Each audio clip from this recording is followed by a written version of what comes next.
بچے نے چادر لی، بڑا ہی خوش ہو گیا، دوڑتا جا رہا ہے اپنے گھر کی طرف، ماں کے پاس پہنچا، اتنا خوش، امی ان کا دین بھی قبول نہیں کرنا پڑا، میں نے کہہ بھی دیا تھا۔ اور اس نے چادر کھولی، اپنی ماں کے سر پہ ڈالی، ماں کے کندھوں پہ پڑ گئی اور ننگا بدن ڈھک گیا۔ ماں رونے لگی، اپنے بچے کا ہاتھ پکڑا اور کہنے لگی میرے پیارے بیٹے، جو دوسروں کی عزت ڈھانپتے ہو یقیناً وہ اللہ کے سچے رسول ہیں، کرتا بعد میں سلوائے گے، پہلے محمد الرسول اللہ کی غلامی اختیار کریں گے۔ اللہ اکبر۔ مکہ مکرمہ کی ایک گلی میں سے نبی علیہ السلام چلے جا رہے ہیں، ایک غلام رو رہا ہے، چکی پیس رہا ہے۔ پیارے محمد صلی اللہ علیہ وسلم نے پوچھا رک کے، روتا کیوں ہے؟ کہنے لگا کہ میرا جو مالک ہے اس نے مجھے کہا ہے کہ چکی پیسو، لیکن مجھے بخار ہے، جسم میں درد ہے، اور اس درد سے چکی پیستا ہوں کہ اگر میں یہ کام نہیں کروں گا تو میری چمڑی ادھیڑ دے گا۔ پیارے نبی صلی اللہ علیہ وسلم نے فرمایا کوئی بات نہیں، ہم تمہاری مدد کریں گے۔ اتنا کہہ کے وہاں سے چلے گئے۔ وہ غلام کہتا ہے کہ میرے دل میں آیا کہ بہت سے لوگ سڑک سے گزرتے ہیں، مجھے روتا ہوا بھی دیکھتے ہیں، بلکتا ہوا دیکھتے ہیں، ایک دو لفظ محبت کے کہتے ہیں، بعد میں کوئی آتا نہیں ہے۔ ابھی سوچ ہی رہا ہے کہ نبی علیہ السلام واپس آ گئے، ایک ہاتھ میں گرم دودھ کا پیالہ، دوسرے ہاتھ میں کھجوریں، اور آ کے اس کو کھجور کھلائی، دودھ پلایا اور فرمایا تو اس بستر پہ لیٹ جا، تیری جگہ چکی میں چلا دوں گا۔ کیوں؟ تاکہ تو بیمار ہے۔ ارے وہ سوچنے لگا کہ ایسا کون سا آقا آ گیا کہ جو کالے لوگوں کو، حبشیوں کو، غریبوں کو، مسکینوں کو یہ کہتا ہے کہ تو اپنی جگہ آرام کر، میں تیری جگہ چکی پیس دوں گا۔ ایک بچہ جس کی عمر 12 سال ہے اپنے چچا کے گھر گیا، اس کے باپ کے انتقال ہو چکا ہے، کہنے لگا چچا میری ماں لوگوں کے گھروں میں کپڑے اور برتن دھونے جاتی ہے تو اس کا کرتا پھٹ گیا ہے، لوگ اس کو دیکھتے ہیں، مجھے شرم آتی ہے، خدا کے لیے ایک جوڑا کپڑے کا دے دو، ایک چادر دے دو، میں اپنی ماں کا کرتا سلواؤں گا۔ چچا کہنے لگا کہ 4-5 سال جب سے تمہارا باپ مرا ہے تم ہر کام کے لیے میرے پاس آ جاتے ہو، جاؤ بھاگ جاؤ، میں کرتا کپڑا نہیں دے سکتا تمہیں۔ وہ بچہ مایوس ہو کے نکلا، روتا ہوا گھر کو جا رہا ہے، رستے میں کوئی ملا، بچے روتا کیوں ہے؟ کہنے لگا میری ماں کا کرتا پھٹا ہوا ہے، ہم غریب ہیں، پیسے نہیں ہیں، کرتا خرید نہیں سکتے، کسی نے ابھی تک دیا نہیں، چچا کے پاس مانگنے کے لیے گیا تھا، اس نے بھی انکار کر دیا۔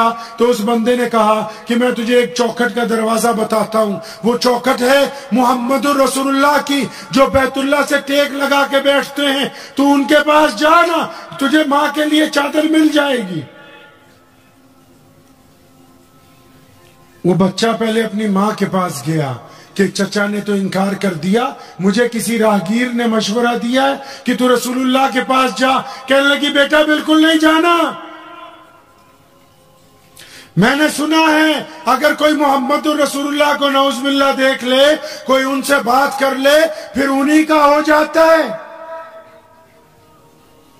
تو میں نہیں چاہتی کہ ہم اپنا باپ دادا کا دین چھوڑ دیں، بیٹا وہاں نہیں جانا۔ بچہ تیز تھا، ماں کو کہنے لگا ماں جاؤں گا تو ضرور، کیونکہ تیرے کپڑے پھٹے ہوئے ہیں، تیرا بدن ننگا ہوتا ہے، جاؤں گا تو ضرور، لیکن میں جا کے پہلے کہہ دوں گا کہ محمد صلی اللہ علیہ وسلم میں آپ کا دین قبول کرنے نہیں آیا۔ ایسا کوئی لیڈر ہے جس کو کوئی جا کے بولے کہ تجھ کو ووٹ نہیں دیں گے ہمارا کام کرے گا؟ ایسا کوئی سرمایہ دار ہے جس کو مولوی جا کے بولے کہ تیرے لیے دعا نہیں کروں گا ہمارے مدرسے کو چندہ دے گا؟ ایسا کوئی رشتہ دار ہے جس کو کوئی رشتہ دار بولے کہ تیری میں عزت نہیں کروں گا، تو میرا یہ کام کرے گا؟ کوئی نہیں سوائے رسول اللہ کے۔ وہ بچہ گیا خانہ کعبہ میں، نبی علیہ السلام بیت اللہ سے ٹیک لگا کے بیٹھا کرتے تھے، جا کے سلام بھی نہیں، دعا بھی نہیں، سیدھا ہی جا کے کہتا ہے اے سنو جی، میں آپ کا دین قبول کروں گا نہیں۔ نبی علیہ السلام مسکرانے لگے، کہنے لگے پیارے بچے بیٹھ جا، بات بتا کیا ہے؟ کہنے نہیں پہلے میری بات سن لو، میں آپ کا دین قبول نہیں کروں گا، میں آپ کا دین نہیں مانوں گا۔ نبی علیہ السلام نے مسکرا کے پوچھا بچے بات کیا ہے؟ کہنے لگا میری ماں کے کپڑے پھٹے ہوئے ہیں، تو آپ اگر مجھے ایک چادر دے دیں، میں اپنی ماں کا کرتا سلوا لوں، قربان جاؤں رسول اللہ پر۔ فوراً اپنی رحمت والی چادر اتار کے اس بچے کی گود میں رکھ دی۔ کون سی چادر؟ کون سی چادر بھائی؟ رحمت والی، طٰہٰ یاسین والی چادر، مدثر والی چادر۔ پتہ ہے رسول اللہ کون ہے؟ آپ کو پتہ ہے رسول اللہ کون ہے؟ شیخ سعدی نے رسول اللہ پہ نعت لکھنی شروع کی،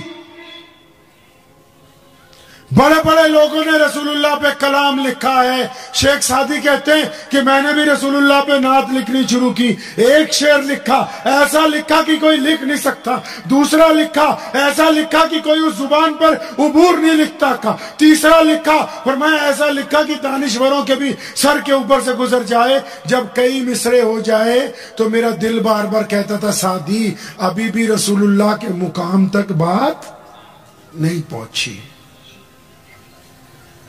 تو آخر شیخ سعدی نے کیا لکھا؟ تھک ہار کے آخر کیا لکھا؟ فرمایا بعد از خدا، بعد از خدا، کہ اللہ کے بعد اگر کوئی ہے تو بس رسول اللہ ہے۔ یہ ان کی سب سے بڑی تعریف ہے۔ اور کون سی چادر اس بچے کے گود میں ڈالی پتہ ہے؟ جس چادر کو جبریل امین بوسہ دینا اپنے لیے عزت کی بات۔ کون بوسہ دینا بھائی؟ کیسے؟ جس رات اللہ کے پاس ملنے جانا تھا نا معراج پہ، کہاں جانا تھا؟ معراج پہ جانا تھا، تو رسول اللہ آرام کر رہے تھے، جبریل آ گئے، اٹھانے لگے، اللہ کو پوچھا کہ آپ کا محبوب، آپ کا پیارا، آپ کا پسندیدہ، آپ کے خاتم النبیین، آپ کے امام الانبیاء، آپ کے رحمت للعالمین تو سو رہے ہیں، آپ اگر کہہ دیں تو آواز دے کے اٹھا دوں؟ تو کیا کہا اللہ نے؟ فرمایا خبردار، اگر سوتے ہوئے کو آواز دی تو شاید تھوڑا سا پریشانی نہ ہو جائے، آواز نہیں دینی۔ تو جبریل نے پھر پوچھا یا اللہ ہلا دوں، ہاتھ لگاؤں؟ جبریل فرشتوں کا سردار ہے۔ اللہ نے فرمایا جبریل کیسی باتیں کرتا ہے؟ یہ جو آرام کر رہے ہیں نا یہ اللہ کے محبوب ہیں، یہ امام الانبیاء ہیں، یہ خاتم النبیین ہیں، یہ رحمت للعالمین ہے، یہ تاجدار مدینہ ہے، ان کو ہاتھ لگانے کی بات کر رہا ہے؟ فرمایا نہیں میرے محبوب کو ہاتھ نہیں لگانا۔ یا اللہ کروں کیا؟ فرمایا گھوم سامنے آ، محمد رسول اللہ کے پیروں کی طرف آ جا، اب جھک جا، اپنے گھٹنے زمین پر لگا، اور فرمایا جبریل اپنے ہونٹ محمد رسول اللہ کے تلووں کے ساتھ لگا تاکہ ٹھنڈک سے ان کو احساس ہو کہ کوئی مجھے جگانے کے لیے آیا ہے۔ کون سی چادر ڈال دی اس بچے کی گود میں؟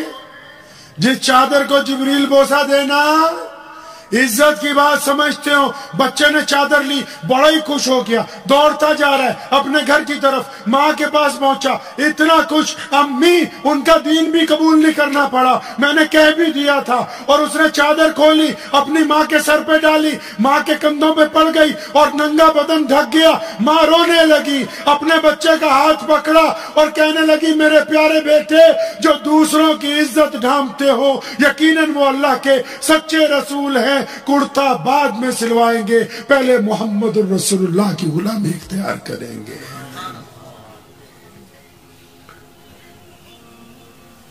مکے میں رسول اللہ چلے جا رہے ہیں، ایک عورت بہت بڈھی ہے، سامان باندھ کے اپنے دروازے پہ کھڑی ہے، ایک گٹھری اٹھاتی ہے سر پہ رکھتی ہے، دوسری اٹھانے لگتی تو پہلے والی گر جاتی ہے، بوڑھی عورت۔ رسول اللہ گزرے، دیکھا، رک گئے، اماں کیا بات ہے؟ کہنے لگی بیٹا میں مکہ چھوڑ کے جا رہی ہوں، یہ ساتھ میں چند کلومیٹر پر میرا گاؤں ہے اور میں تو یہ سامان وہاں پہنچانا چاہتی ہوں، اماں میں پہنچا دوں؟ اب وہ بوڑھی عورت کہتی ہے اس سے اچھا کیا ہو سکتا ہے، اندھا کیا چاہتا ہے، دو آنکھیں۔ نبی علیہ السلام نے اس کا سامان اٹھا لیا، اب اماں جی چل رہی ہیں، رسول اللہ ساتھ ساتھ میں چل رہے ہیں، اور اماں خود ہی بولنے لگی کہ بیٹا میں تو مکے میں رہنا چاہتی تھی، لیکن مکے میں ایک اللہ کے نبی آ گئے، مکے میں ایک ایسا شخص آ گیا جس کی طرف جو جاتا ہے اسی کا ہو جاتا ہے، مجھے تو اپنے باپ دادا کا دین بڑا پیارا ہے، میں تو اپنی جان بچا کے جا رہی ہوں۔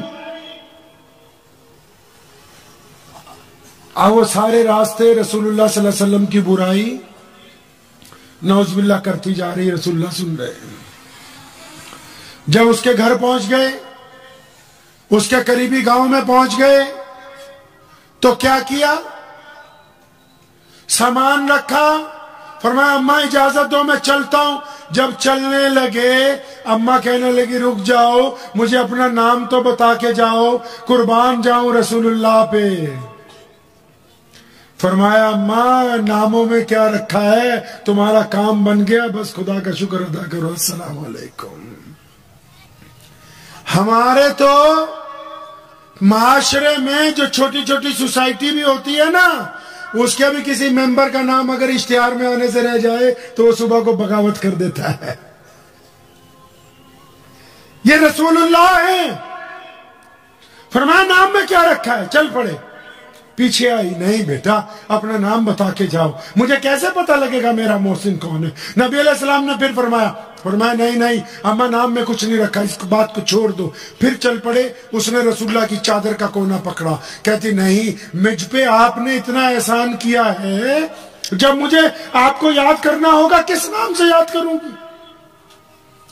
جب ضد کرنے لگی رسول کریم کہ صلی اللہ علیہ وسلم نے فرمایا اماں وہ جو سارے راستے جس کی برائی کرتے آئی ہو میں وہی محمد الرسول اللہ ہوں، اور وہی اماں پیروں میں پڑ گئی، فرمایا یا رسول اللہ غلطی ہو گئی، لیکن لوگ سچ کہتے ہیں جو آپ کی نورانی چہرے کو دیکھ لے، جو آپ کے کردار کو دیکھ لے، وہ پھر بغیر کلمہ پڑھے اس کے پاس کوئی راستہ ہے ہی نہیں۔ اب آپ جب آئی گئے تو مجھے اسلام کی دولت عطا فرمائیے۔ ادھر وہ چکی پیسنے والا بندہ جس کو بخار چڑھا ہے، ساری رات رسول اللہ نے چکی پیسی، گھر چلے گئے، صبح کو پھر اس کی باری ہے، رات کو دوبارہ اس کی باری ہے، رسول اللہ پھر پہنچ گئے، پھر اس کو کہتے تو سو جا میں چکی پیسوں گا۔ ایک دن گزرا، 2 دن گزرا، 3 دن گزرا، وہ سوچنے والا پریشان ہو گیا، وہ غلام پریشان ہو گیا، وہ بدو پریشان ہو گیا، ایسا کون ہے یار جو بلا وجہ، جو بنا مطلب اتنی مشقت کہ ساری رات میری جگہ چکی پیستا ہے۔ وہ لوگوں کو پوچھتا ہے جا کے، ارے بھائی وہ کون ہے؟ وہ خوبصورت شکل والے، وہ سونی سیرت والے، وہ جو بڑے آہستہ آہستہ قدم اٹھاتے ہیں، وہ جن کی نظریں جھکی ہوئی ہوتی ہیں، کون ہے؟ سیدنا ابو بکر نے بتایا رضی اللہ تعالیٰ عنہ کہ بلال تجھے نہیں پتا وہ اللہ کے سچے رسول ہیں؟ فرمایا اچھا وہ اللہ کے سچے رسول ہیں تو پھر میں تو آج سے ان کا غلام بن گیا ہوں۔ مجھے امید ہے کہ آپ کو یہ ویڈیو پسند آئی ہوگی، اگر پسند آئی ہو تو یہ آپ اپنے دوستوں کے ساتھ شیئر کریں اور اس چینل کو سبسکرائب ضرور کریں۔